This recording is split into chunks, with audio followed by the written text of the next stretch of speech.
हाँ तो ही को तू चितवत कछु और, लानत ऐसे चित्त पर एक चित्त दुई ठौर। सदगुरु कहते हैं, हे जिज्ञासु, मैं तेरी ओर देखता हूँ, परंतु तू तू तो कुछ दूसरी ही तरफ देख रहा है। तू चितवत कछु और, परंतु तू तो कुछ दूसरी तरफ देख रहा है। तेरे ऐसे चित्त को धिक्कार है, लानत ऐसे चित्त पर। तेरे ऐसे चित्त को धिक्कार है, जो गुरु ज्ञान और माया दोनों तरफ बटा है, एक चित्त दुई ठौर। सदगुरु कहते हैं कि तेरे ऐसे द्विचित्तापन को धिक्कार है, जो गुरु ज्ञान और माया दोनों तरफ बटा है। कबीर साहब के पास मानो कोई जिज्ञासु आया हो, वे उसे समझा रहे हो, परंतु उसका चित्त स्थिर न हो। वह कुछ तो साहब की बातों को सुनने में चित्त लगाता हो और कुछ दूसरी तरफ। तो कबीर साहब ने उसको टोक दिया हो कि भले आदमी, मैं तो सारी एकाग्रता तुम्हें समझाने में लगा रहा हूँ और तुम ऐसे दुचित्ते हो कि मेरी सारी बातें जो है ध्यान से नहीं सुन रहे हो। ऐसे कई साधारण आदमी ही नहीं, साधक भी होते हैं कि जब उन्हें कोई विषय समझाने लगे तो वे उसे गहराई से नहीं लेते। वे या तो दूसरी तरफ ताकने लगते हैं या दूसरी बातें करने लगते हैं। फिर तो ऐसे जिज्ञासुओं को समझाने की रुचि समाप्त हो जाती है। यहाँ सदगुरु कबीर साहब जी कह रहे हैं, साधारण आदमी की तो बात छोड़ दीजिए, कितने ऐसे साधक होते हैं जो सत्संग में बैठे रहते हैं, संत महापुरुष के पास बैठे रहते हैं, ज्ञान की अच्छी चर्चा भी होती रहती है, लेकिन उसे समझने का प्रयास नहीं करते, गहराई से उसे समझने का प्रयास नहीं करते। सुन लेते हैं और सुनने के बाद क्या सुने उसे पता ही नहीं रहता, क्योंकि उसका चित्त कहीं और दूसरी जगह लगा रहता है। बोधवान सदगुरु संत जन सदैव सत्पात्रों को सत्य ज्ञान देकर उन्हें कल्याण के पथ पर ही खींचने का प्रयत्न करते हैं, परंतु सब जिज्ञासु और मुमुक्षु पूर्ण समर्पित नहीं होते। जो पूर्ण समर्पित नहीं होता, उन्हें पूर्ण कल्याण पथ पर लाना बड़ा कठिन है।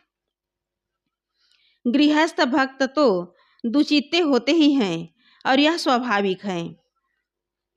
जो गृहस्थ में हैं उनका तो मन माया में भी लगा रहता है, और आश्रम में चले जाते हैं, सत्संग में चले जाते हैं तो वहाँ भी बड़े ध्यान से सत्संग को भी सुनते हैं।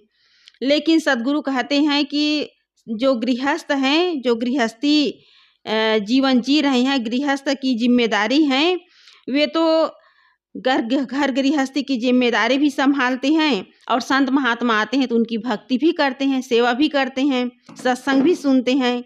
लेकिन जो जिज्ञासु है, मुमुक्षु है, जो साधक हैं, आश्रम में रह करके भी, साधना मार्ग में रह करके भी, बोधवान सदगुरु के शरण में रह करके भी यदि एकाग्रता पूर्वक समर्पित होकर के जो कल्याणकारी बातें हैं उनको ध्यान से नहीं सुनते, उनके अनुसार जीवन नहीं जीते, तो ऐसे लोगों को समझाना बड़ा कठिन है।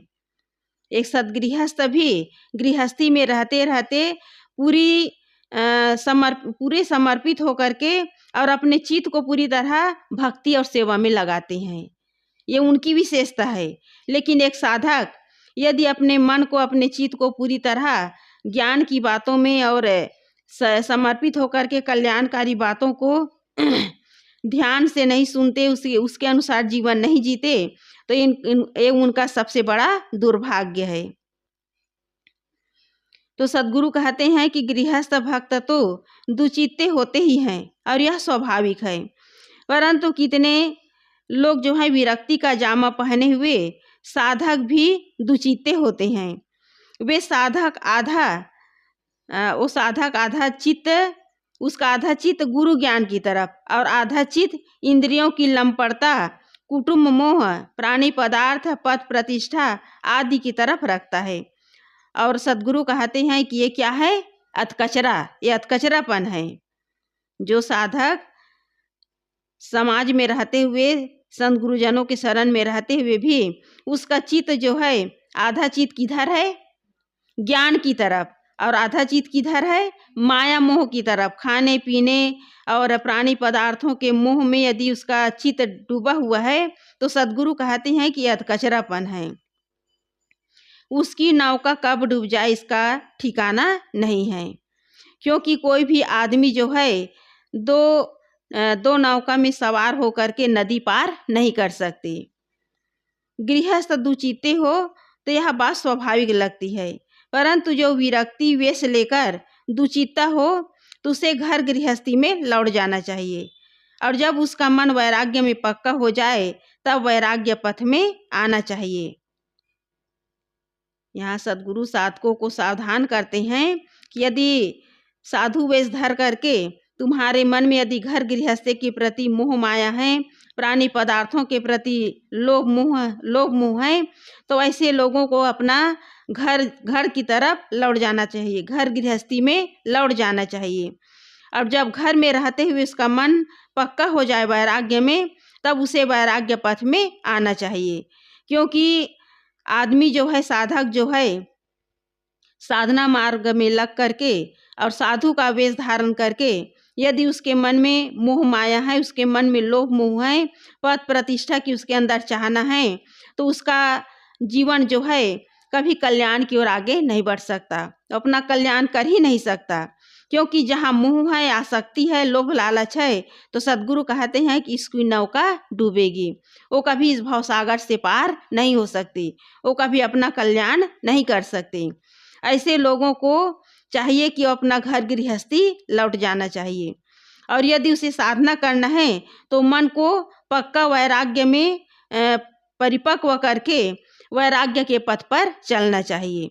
एक साथ दो काम नहीं हो सकता, या तो माया का काम होगा या तो राम का काम होगा। काम और राम एक साथ होने वाला नहीं है। आदमी विषय वासना में डूबा हुआ है और इधर कह रहे हैं कि हम बड़े भक्त हैं, बड़े पुजारी हैं, बड़े हम सदगुरु की सेवा कर रहे हैं, उसकी भक्ति कर रहे हैं, तो ये कभी होने वाला नहीं है। कुछ हद तक गृहस्थ भक्तों का भी दुचित्तापन गलत है, जैसे अभक्ष्य सेवन, किसी भी प्रकार का नशा सेवन, तंत्र मंत्र, झाड़ फूक में लगना, कल्पित देवी देवता तथा परोक्ष भ्रांत मान्यताओं में भटकना, धन सत्कर्म में न खर्च करना, साधु संगत एवं सद्ग्रंथ अध्ययन में रुचि न रखना, योग्यता अनुसार त्याग पर ध्यान न देना, यह सब गृहस्थ भक्तों का दुचित्तापन उनके पतन के कारण है। एक ओर तो साधक का मन दुचित्तापन बना हुआ है, इधर माया मोह में भी लगे हुए हैं, और उधर कह रहे हैं कि हम गुरु के भक्त हैं, और ऐसे लोग जो है अपना पतन करते हैं। घूम रहे हैं, साधु वेश धर के घूम रहे हैं, अपनी पूजा करवा रहे हैं, कह रहे हैं कि हम बड़े साधक हैं, हम बड़े प्रवचन करता हैं, हमारी बड़ी लोगों के अंदर प्रसिद्धि है, लोग हमें बड़ा सम्मान करते हैं, और इस तरह पूजा करवा करके धन जमा कर करके धन इकट्ठा करके परिवार का भरण पोषण कर रहे हैं। कितने ऐसे लोग हैं ऐसा काम कर रहे हैं। तो सदगुरु कहते हैं कि ऐसा करना केवल अपना आत्मिक पतन करना है, इसमें परिवार वालों का नुकसान नहीं है। नुकसान किसका है? साधक का ही नुकसान है, परिवार वालों का कोई नुकसान नहीं है। यदि आदमी जो है विवेक विचार नहीं करेंगे, सत्य क्या है असत्य क्या है, और हम जो कर रहे हैं उसमें हमारा लाभ है कि हानि है, इस पर यदि विचार नहीं करेंगे तो साधक जो है अपना पतन करेंगे, इसमें साधक का ही पतन है। और यहाँ सदगुरु कह रहे हैं कि गृहस्थ भक्तों का दुचित्तापन भी गलत है, माया मोह में डूबे हुए हैं, मोह ममता में डूबे हुए हैं, और संत गुरुजनों की सेवा तो कर रहे हैं, लेकिन उनका जो खान पान है यदि गलत है तो ये उनका दुचित्तापन भी गलत है। गृहस्थ भक्त यदि मोह माया में डूबे हुए हैं और भक्तों संत गुरुजनों की सेवा कर रहे हैं, लेकिन इसके साथ साथ अपने व्यवहार को, अपने खान पान को यदि सुधार नहीं किए तो उनका संत गुरुजनों के प्रति भक्ति करना भी बेकार है। अभी भी हैं बड़े बड़े कबीरपंथी भटक गए हैं, गलत खान पान और नाना प्रकार के मान्यताओं में पड़े हुए हैं। इधर बीजा का अध्ययन भी कर रहे हैं और घर में किसी को यदि कुछ बीमारी हो गई, तबीयत बिगड़ गई, तो अस्पताल न जा कर के कहाँ जाते हैं? तांत्रिक के पास, बैगा ओझा के पास जाते हैं, झाड़ फूक कर आते हैं, घर में नारियल बांधते हैं। तो ये सब गुरुदेव जी कह रहे हैं कि ये केवल गृहस्थ भक्तों का दुचित्तापन है, क्योंकि उन्हें सच्चा बोध नहीं है। सुन तो रहे हैं ज्ञान की बातें, लेकिन उसे अपने जीवन में उतार नहीं पा रहे हैं। अपने अंदर जो गलत मान्यताएं हैं, अपने अंदर जो गलत लोगों के अंदर जो गलत ढंग से अंधविश्वास है, पाखंड है, इसको पूरी तरह से त्याग नहीं कर पा रहे हैं। इसलिए जो गृहस्थ भक्त हैं उनके अंदर भी भक्ति करते हुए उनके अंदर भी सुधार होना चाहिए। गलत खान पान, गलत मान्यताएं, पूजा पाठ, यज्ञ हवन, झाड़ फूक, तंत्र मंत्र, ग्रह लगन, शकुन अपशकुन, इन सब का त्याग होना चाहिए, तब वो भक्त कहला सकते हैं। तो सदगुरु कहते हैं कि यहाँ सब गृहस्थ भक्तों का दुचित्तापन उनके पतन का कारण है। वे भक्त कहला करके भी यदि इस तरह अपने पतन वाले पक्षों में मन रखते हैं तो उनका पतन कौन रोक सकता है? विरक्त साधकों का दुचित्तापन एकदम क्षम्य नहीं है। यदि साधक जो है समाज में रहकर, संत समाज में रहकर अपने चित्त को केवल ज्ञान में, भक्ति में नहीं लगाए, तो सदगुरु कहते हैं कि ये क्षम्य नहीं है, ये सबसे बड़ा अपराध है। यदि हम साधक बने हैं, साधना कर रहे हैं और हमारे मन में लोभ है, लालच है, तो सदगुरु कहते हैं कि साधकों के लिए क्षम्य नहीं है। ब्रह्मचारी एवं साधु मर्यादा में रहते हुए अपने माने हुए घर एवं परिवार में रागवान होना, अपने पूर्व पत्नी या स्त्री के निकट संबंध बनाना, संसारियों में घुलना मिलना, स्वार्थ दृष्टि से संसारियों को अपनी ओर खींचने का नाना उपाय करना, नाना पदार्थों का लालच करना, स्वाद और राग रंग में मन रखना, किसी पद एवं प्रतिष्ठा पूज्यता की लालसा रखना और इसी प्रकार अन्य ऐसी चेष्टाएं जो अपने वैराग्य, एकता एवं साधना में बाधक हैं, ब्रह्मचारी एवं साधु के पतन के कारण हैं।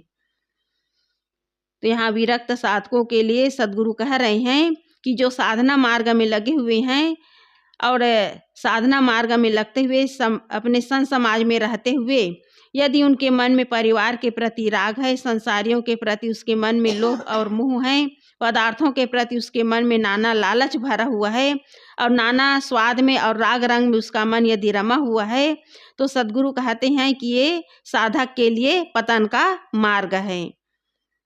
लोकोक्ति है, व्रज वज्रअस रांड या वज्रअस अहिवाती, अर्थात दो नौकाओं में पैर न रखकर एक ही नौका में पैर रखने चाहिए। विरक्ति के पूर्ण साधन न अपना पावे तो उसका जामा न पहने, घर गृहस्थी में रहकर भक्ति पथ में चले। यदि विरक्ति पथ का शौक हो तो सच्चा विरक्त हो। कहा जाता है कि बिना शौक फकीरी मिट्टी है, बिना शौक फकीरी मिट्टी है। यदि हम फकीरी का यदि शौक करते हैं तो सांसारिकता के प्रति हमारे मन में जो आकर्षण है उसे समाप्त करना चाहिए। सांसारिकता के प्रति हमारे मन में यदि लगाव है, उनके प्रति यदि मन में राग है, तो समझना तो यही समझ ले कि साधक के पतन का कारण है। इसलिए सांसारिक वस्तुओं को कैसा समझना चाहिए? मिट्टी के समान। ये सांसारिक जो पदार्थ हैं, सांसारिक जो चाहनाएं हैं, उसमें यदि हमारा मन यदि रमा हुआ है, मन उसमें लगा हुआ है, उसके प्रति आसक्ति है, तो हमारा जो फकीरी का जो हम भेष पहने हैं ये केवल दिखावा है। इसलिए गुरुदेव जी हमेशा कहते थे बिना शौक फकीरी मिट्टी है। सब मिट्टी के समान लगना चाहिए। ये शरीर भी मिट्टी है और जो भी मिला हुआ है सब एक दिन छूटने वाला है। लेकिन यदि साधु जीवन में आकर के भी हमारे मन में सांसारिकता के प्रति आकर्षण है, सांसारिकता के प्रति चाहनाएं हैं, तो ये विरक्ति का जामा पहनना बेकार है। साधक बनकर फिर स्त्रियों की संगत में मोह, राग रंग, स्वाद, शौक आदि रखना मूर्खता ही नहीं, हद दर्जे की मूर्खता है। गुरुदेव जी कितना साधकों के लिए कितना कठोर कठोर शब्द कहे हैं। तो इस तरह यदि साधक इन सब बातों को ध्यान में रख करके यदि अपने मन में राग है, आसक्ति है और विजाति घट के लिए यदि मोह है, तो सद्गुरु कहते हैं कि हद दर्जे की मूर्खता है। ऐसा आदमी कभी अपना कल्याण नहीं कर सकता, उसका भटकना निश्चित है। कोई भी काम तब तक पूर्ण सफल नहीं होता जब तक दुचित्तापन छोड़ करके उसको एक चित्त में न किया जाए, चाहे खेती हो, व्यापार हो, पढ़ाई हो या कुछ भी हो। फिर स्वरूप ज्ञान और स्वरूप स्थिति का काम कोई दुचित्तापन से करे तो वह कैसे सफल होगा? यह तो बिल्कुल एकाग्रता का विषय है। चाहे घर गृहस्थी में कोई भी काम हो, खेती व्यापार हो, पढ़ाई लिखाई हो, धंधा व्यापार हो, यदि उसे एक चित्त से नहीं किया जाए तो वह व्यक्ति जो है अपने गृहस्थी जीवन में भी सफल नहीं हो सकते। कोई आदमी यदि सोचे कि मैं कुछ दिन मेडिकल का काम करूं, फिर कुछ दिन वकालत का काम करूं, तो वो व्यक्ति कभी सफल नहीं हो सकता। और पढ़ाई क्षेत्र में भी विद्यार्थी 6 महीना यदि गणित विषय को लगातार पढ़े और कुछ दिन बाद विज्ञान की पढ़ाई करे, तो न तो गणित के विषय में सफल हो सकते हैं और न विज्ञान के विषय में वो सफल हो सकते हैं। कोई भी काम हो एक चित्त से यदि किया जाए तो व्यक्ति जो है सफल हो सकता है। खेती बाड़ी में भी यदि आदमी चाहे कि मैं 6 महीना दूसरे फसल को बोऊं और 6 महीने दूसरे फसल को बोऊं, तो कभी सफल नहीं हो सकता। धान की खेती 3 महीने 4 महीने में वो पकती है, और यदि किसान चाहे कि 2 माह मैं खेत में धान की फसल लगाऊं और 2 महीने बाद गेहूं की फसल लगाऊं, ना वो तो धान पाएगा ना वो गेहूं पाएगा। तो इस तरह साधक को भी चाहिए कि स्वरूप ज्ञान और स्वरूप स्थिति में दुचित्तापन कभी काम आने वाला नहीं है। दुचित्तापन में कभी सफल नहीं हो सकता। जो साधक का स्वरूप ज्ञान और स्वरूप स्थिति का काम है, इसमें तो पूर्ण एकाग्रता का काम है। पूर्ण एकाग्रता से ही अपने स्वरूप स्थिति में पहुंच सकता है। प्रेम गली अति साकरी जामे दो न समाए। जब तक सांसारिक राग रंग से एकदम पीठ नहीं दे दिया जाएगा, तब तक सच्ची मुमुक्षा ही नहीं, और जब तक सारी कामनाओं का त्याग कर समाधि में लीन नहीं होते, तब तक परम शांति एवं मोक्ष पद नहीं मिल सकता, जो जीवन का या कम से कम साधक का परम लक्ष्य है। इसलिए हम दुचित्तापन को छोड़कर एक चित्त होकर गुरु ज्ञान और साधना में लगे, तब साधक जो है कल्याण का काम, आत्म शांति का काम कर सकता है। यदि मन में दुचित्तापन है तो साधक कभी भी साधना पथ में आगे नहीं बढ़ सकते, अपना कल्याण नहीं कर सकते। इसलिए संसार के सारे राग रंग और संसार के प्रति जो आसक्ति है, उसे छोड़ करके पूरी तरह अपने मन को किस में लगाना है? आत्मस्मरण में।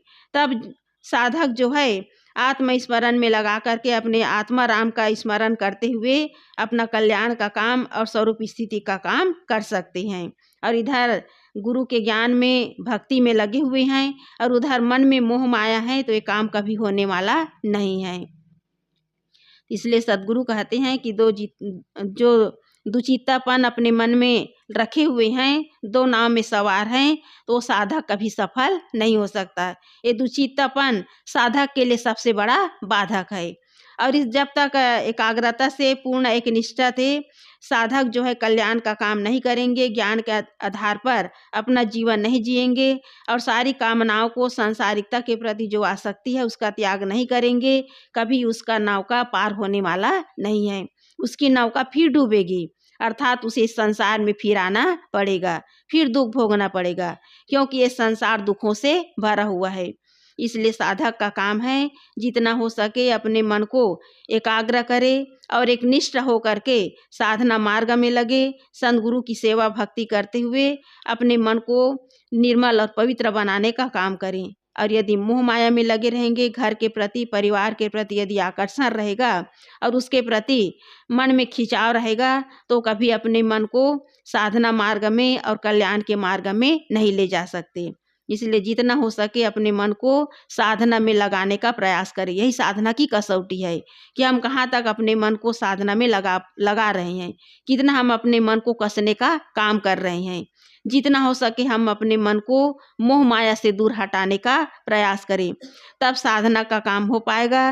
तब जो है साधक अपने काम में, साधना मार्ग में सफल हो सकते हैं। ये दुचित्तापन साधकों के लिए केवल बाधक ही है, और इस मार्ग में यदि जो चलेंगे, दोनों नाव में सवार होंगे, मोह माया में और भक्ति में, उसका नाव कभी पार होने वाला नहीं है। वो इस संसार में उसे फिर आना पड़ेगा। तो सद्गुरु साधकों को सावधान कर रहे हैं, मुमुक्षुओं को सावधान कर रहे हैं कि मन को पूरी तरह एकाग्रता पूर्वक किसमें लगाना है? भक्ति में, अपने आत्मा के स्मरण में, संत गुरुजनों की सेवा में, और सेवा करते हुए, भक्ति करते हुए पूर्ण एकाग्रता पूर्वक, पूर्ण एकनिष्ठ होकर के यदि हम साधना का काम करते हैं तो हमारे मार्ग में और कोई दूसरा बाधक नहीं है। इसलिए मन को हम कसने का काम करें। जितना हम अपने मन को कसेंगे, मन को संयमित करेंगे, उतना ही हमारा साधना मार्ग सरल होगा, उतना ही हमारे मन में एकाग्रता आएगी, और एकाग्र होकर के हम अपना कल्याण का काम कर सकते हैं। बोलिए सद्गुरुदेव की जय।